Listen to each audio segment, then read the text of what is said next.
రహదారిపై ఘోర ప్రమాదం జరిగింది. వేమూరు కావేరీ బస్సు తగలబడి 19 మంది చనిపోయారు.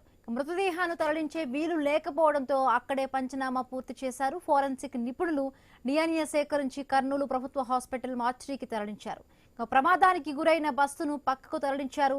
ప్రమాద స్థలం నుంచి మరిన్ని పూర్తి డీటెయిల్స్ మా ప్రతినిధి ధరణి కిషోర్ అందిస్తారు. రోడ్డు ప్రమాద ఘటనకు సంబంధించి అన్ని రకాల పరీక్షలు పూర్తయిన తర్వాత మొత్తం మృతదేహాలను ఇక్కడి నుంచి తరలించారు. అయితే మొత్తం కూడా ఈ యొక్క బస్సు పూర్తి స్థాయిలో కాలిపోయిన నేపథ్యంలో బస్సును తొలగించేందుకు భారీ క్రేన్లతోటి వస్తున్న పరిస్థితి కనుక చూస్తున్నాం. మనము భారీ క్రేన్లు పెట్టి ఆ బస్సును తొలగించే ప్రక్రియను అధికారులు మొదలుపెట్టారు. మనం చూసుకున్నట్లయితే ఈ యొక్క కావేరీ ట్రావెల్స్కి చెందినటువంటి బస్సు ఏదైతే ఉందో అది పూర్తి స్థాయిలో దగ్ధమైపోయిన నేపథ్యంలో దాని నుంచి ఉదయం నుంచి కూడా కష్టపడినటువంటి పోలీసు యంత్రాంగంతో పాటు ఇటు ఫోరెన్సిక్ నిపుణులంతా కూడా మృతి చెందినటువంటి మృతదేహాలన్నింటినీ తీసి పంచనామా నిర్వహించారు. అనంతరం కూడా దాన్ని బస్సును ఇక్కడి నుంచి తొలగించి ట్రాఫిక్ క్లియర్ చేసేందుకు అన్ని రకాల ప్రయత్నాలు చేస్తున్న పరిస్థితి మనం చూడొచ్చు. 2 భారీ కేన్లతోటి ఈ యొక్క బస్సును తరలించేందుకు అన్ని ప్రయత్నాలు చేస్తున్నారు. ఈ యొక్క బస్సును తొలగించే నేపథ్యంలో ఈ యొక్క బస్సును అంటే ఏదైతే ఇప్పుడు ట్రాఫిక్ అంతరాయం కలుగుతూ మొత్తం ట్రాఫిక్ను మళ్లించి వన్ వేలో నడుపుతున్నటువంటి పరిస్థితి ఉన్న నేపథ్యంలో ఈ యొక్క బస్సును తొలగించేసినట్లయితే మొత్తం కూడా మళ్ళీ హైవే మీద రాకపోకలు సాఫీగా జరుగుతాయన్న కారణంతో ఈ యొక్క మొత్తం కూడా బస్సును తొలగించేందుకు ప్రయత్నం చేస్తున్న పరిస్థితి కనపడుతుంది. మనం చూడొచ్చు ఇప్పటికే కూడా ఈ యొక్క బస్సు దుర్ఘటన నేపథ్యంలో పూర్తి స్థాయిలో కూడా 38 మంది ఉన్న నేపథ్యంలో వారు మృతి చెందగా అంటే ప్రయాణికుల్లో 19 మంది మృతి చెందినట్లుగా నిర్ధారించారు. ఇంకొకరిని ఐడెంటిఫై చేయాల్సి ఉంది. మొత్తానికి ఈ యొక్క రోడ్డు ప్రమాదం ఏదైతే బైక్ను ఢీకున్న నేపథ్యంలో జరిగిన ఘటన సందర్భంగా ఈ యొక్క మొత్తం కూడా మంటలు చెలరేగి ఒకసారిగా వోల్వో బస్సు మొత్తం కూడా అగ్నికి ఆహుతైన పరిస్థితి కనపడుతోంది.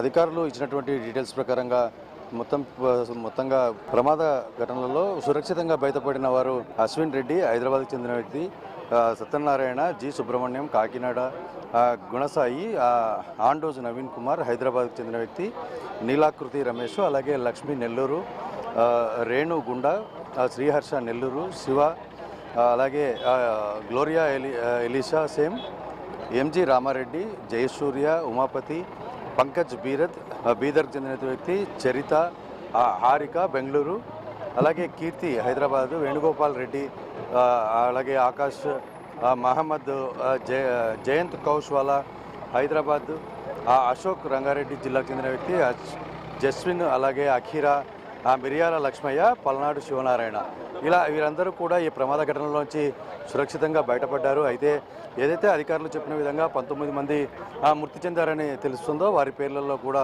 ఈ యొక్క పూర్తి స్థాయిలో వారికి ఫెలోమిన్ బేబీ, అలాగే కిషోర్ కుమార్, ప్రశాంత్, ఆర్గా బండోభాయ్, యువశంకర్ రాజు, అలాగే మేఘనాథ్, అమిత్ కుమారు, చంద్ర, సంధ్యారాణి, అనుష, గిరిరావు, కంగన్, దీపక్, రమేష్, అనుష, శశాంక్, మన్విత, శ్రీనివాసరెడ్డి, మొత్తం 18 మంది కాగా ఇంకొకరిని అన్ఐడెంటిఫైడ్ అంటే ఇంతవరకు గుర్తించిన పరిస్థితి. మొత్తంగా కూడా 19 మంది మృతి చెందినట్లుగా అధికారులు నిర్ధారించారు. ఈ యొక్క పూర్తి స్థాయిలో కూడా ఈ బస్సులు శకలాలన్నింటినీ తొలగించేస్తున్న నేపథ్యంలో మనం చూడొచ్చు ఈ యొక్క పోలీసులు సమక్షంలో యొక్క మొత్తం బస్సును తొలగించేందుకు అన్ని రకాల ప్రయత్నాలు చేస్తున్న పరిస్థితి కనపడుతుంది. అయితే ఏదైతే ఈ ఘటనా స్థలానికి సంబంధించి ఉదయం నుంచి కూడా రాష్ట్రానికి సంబంధించినటువంటి రవాణా శాఖ మంత్రి, అలాగే హోంమంత్రి, మిగతా ఎంపీలు, ఎమ్మెల్యేలు, మంత్రులు అందరూ కూడా వచ్చి సందర్శించిన పరిస్థితి. దుబాయ్లో ఉన్నటువంటి సీఎం చంద్రబాబుతో సహా ప్రతి ఒక్కరూ కూడా ఈ యొక్క ప్రమాద ఘటనను ఖండించిన పరిస్థితి ఉంది. పూర్తి స్థాయిలో క్షతగాత్రులకు వైద్యం అందించాలి, అలాగే మృతుల కుటుంబాలకు కూడా పూర్తి స్థాయిలో అండగా నిలవాలి, వారందరినీ కూడా చేసుకున్న పరిస్థితి ఉంటుంది అని చెప్పి చెప్తున్న పరిస్థితి ఉంది. అయితే పూర్తిగా కూడా ఏదైతే బాధితులను పెద్ద ఎత్తున ఆదుకుంటామని చెప్పి చెప్తున్న పరిస్థితి ఉన్న నేపథ్యంలో అటు తెలంగాణ ప్రభుత్వం నుంచి కూడా గద్వాల చెందినటువంటి కలెక్టర్, ఎస్పీతో పాటు పూర్తి స్థాయిలో తెలంగాణకు చెందినటువంటి మంత్రి జూపల్లి కృష్ణారావు కూడా సంఘటనా స్థలాన్ని సందర్శించారు.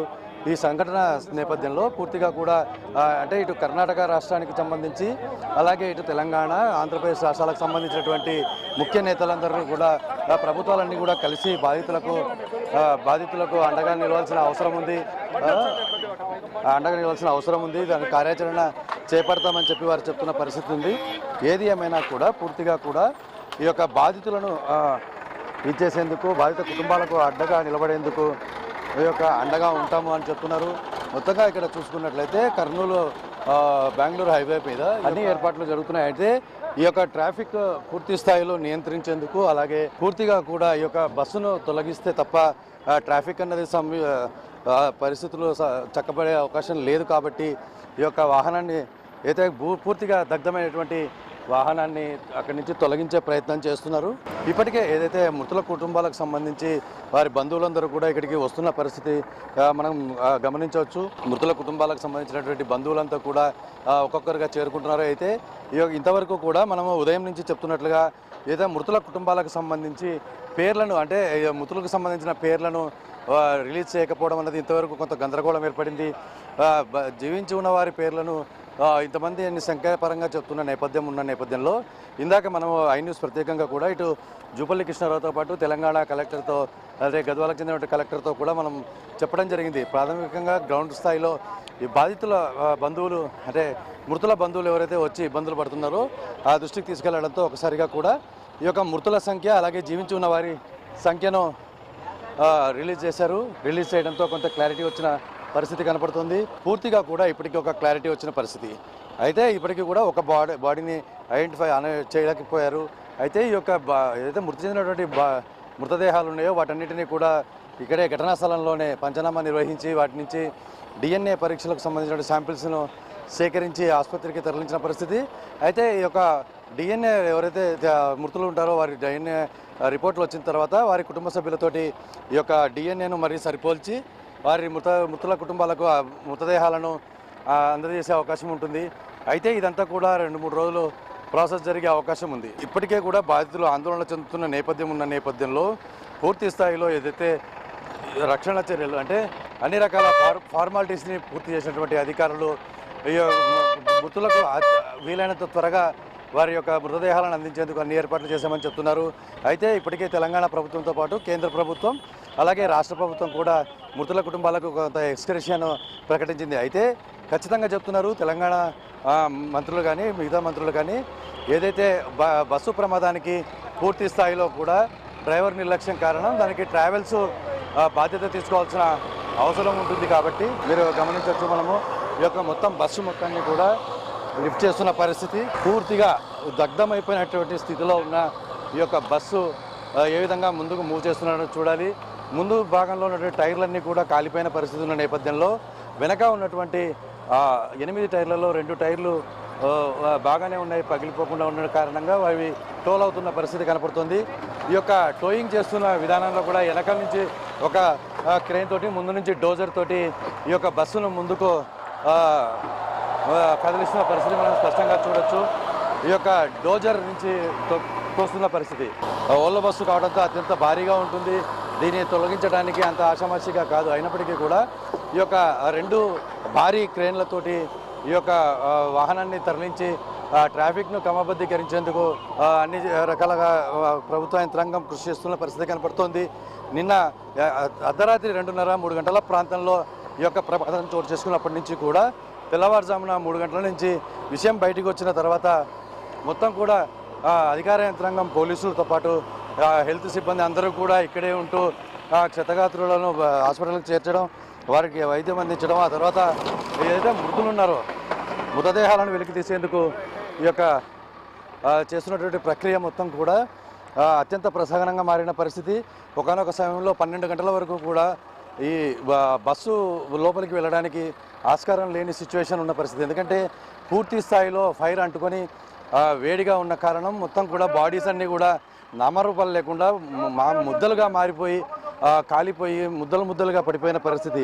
ఇదంతా కూడా ఎందుకంటే ఈ ప్రమాదం జరిగిన నేపథ్యంలో అక్కడ సుమారు 3000 నుంచి 4000 డిగ్రీల సెల్సియస్ ఉష్ణోగ్రత వచ్చిన నేపథ్యంలో మొత్తంగా కూడా బస్సులో ఉన్నటువంటి రెగ్జిన్ కానీ, స్పాంజ్, ఫోమ్స్ కానీ, బెడ్షీట్స్, ఇలా బ్లాంకెట్స్ అన్నీ కూడా కాలిపోయి వాటితో పాటు పూర్తిగా కూడా మన లోపల ఉన్నటువంటి ప్యాసింజర్స్ నిద్రపోతున్న వారందరూ కూడా నిద్రలోనే అలాగే కాలిపోయిన పరిస్థితి. కొంతమంది అంటే వెనక సైడ్ ముందు వైపు ఈ యొక్క పల్సర్ వాహనం ఢీకొని అక్కడ పల్సర్ వాహనం యొక్క ట్యాంక్ లీక్ అయ్యి పెట్రోల్ ద్వారా నిప్పులు చెలరేగడం ద్వారా మొత్తంగా ఫైర్ అంటుకుంది. అయితే ఈ తర్వాత ఆ ఫైర్ అంటుకొని మొత్తంగా ముందు భాగం నుంచి మంటలు చెలరేగాయి. వెనక పక్కకు వచ్చేసరికి కొంత ఆలస్యమైన నేపథ్యంలో అలర్ట్ అయినటువంటి కొంతమంది ప్యాసింజర్స్ వెనక భాగంలో అద్దాలను పలగొట్టుకుని లోపలి నుంచి బయటికి దుంకే ప్రయత్నం చేశారు. వారి కుటుంబ సభ్యులను కాపాడుకున్నారు. కొంతమంది చేతగాని వాళ్ళు లేదా ఆ యొక్క ఏం జరుగుతుందన్నది అర్థమయ్యే లోపే వారి చుట్టూ మంటలు వ్యాపించడంతో ఆ అగ్ని కీలల్లో అక్కడ ఉన్నటువంటి ప్యాసింజర్స్ అందరూ కూడా ఎక్కడికక్కడ వాళ్ళు చనిపోయిన పరిస్థితి. అంటే వారికి ఏం జరుగుతుందో అర్థమయ్యే లోపే అగ్ని కీలలు చుట్టుముట్టాయి. అగ్ని కీలలు చుట్టుముట్టిన వెంటనే వారిని ఆ మృత్యు కబలించేసిందని చెప్పుకోవాలి.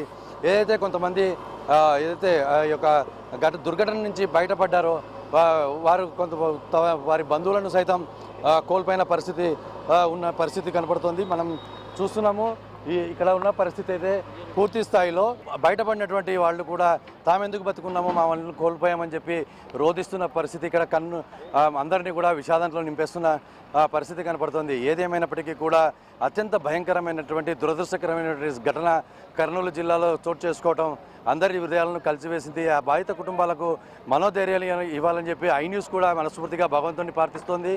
ఏది ఏమైనప్పటికీ కూడా ఈ మృతుల కుటుంబాలకు వీలైనంత త్వరలో అధికారులు వారి మృతదేహాలను అందజేసి వారికి అండగా నిలుస్తాము. మెడికల్ చెకప్లు చేసిన తర్వాత DNA టెస్టుల తర్వాతనే వారికి అందజేయడం జరుగుతుందని చెప్తున్న పరిస్థితి. మొత్తానికి నిన్న అర్ధరాత్రి జరిగినటువంటి ఘోరమైనటువంటి ఘటన ఈరోజు ఈ యొక్క బస్సు శకలాలను పక్కకు తొలగించడంతో కొలిక్కొచ్చిందని చెప్పుకోవచ్చు. అయితే యథావిధిగా ఈ యొక్క రహదారి మీద మళ్ళీ ప్రయాణాలు కొనసాగుతాయి. అయితే ఈ మొత్తం ప్రమాదానికి కూడా అతివేగం, నిర్లక్ష్యం ప్రధాన కారణంగా తెలుస్తోంది. ఏదైతే ఒక బైక్ను ఢీకొన్న తర్వాత 500 మీటర్ల దూరం ఒక బస్సు డ్రైవర్ ముందుకు తీసుకెళ్లాడు. ఆ ప్రమాదం నుంచి తప్పించుకోవడానికి ఎస్కేప్ కావడానికి ప్రయత్నం చేశాడు. అందువల్లనే ఇంత పెద్ద ప్రమాదం జరిగింది. ఒకవేళ ప్రమాదం జరిగి బైక్ను ఢీకొన్న వెంటనే వాహనాన్ని నిలిపివేసింటే ఇంత పెద్ద ఘోరం జరిగే అవకాశమే ఉండేది కాదు అని నిపుణులతో పాటు స్థానిక ప్రజలందరూ కూడా చెప్తున్న పరిస్థితి కర్నూలు ప్రమాద ఘటనలో చెప్తున్నారు. ఏది ఏమైనా కూడా అత్యంత దురదృష్టమైన ఘటనకు మనమందరం సాక్షిభూతంగా నిలిచామని చెప్పాలి. ఏది ఏమైనా ఆ కుటుంబాలకు మృతి చెందిన కుటుంబాలకు వారి ప్రగాఢ సానుభూతిని ప్రకటిస్తూనే వారి ఆత్మకు శాంతి చేకూరాలని మనం కూడా కోరుకుందాం. వీడియో జర్నలిస్ట్ బాబుతో కలిసి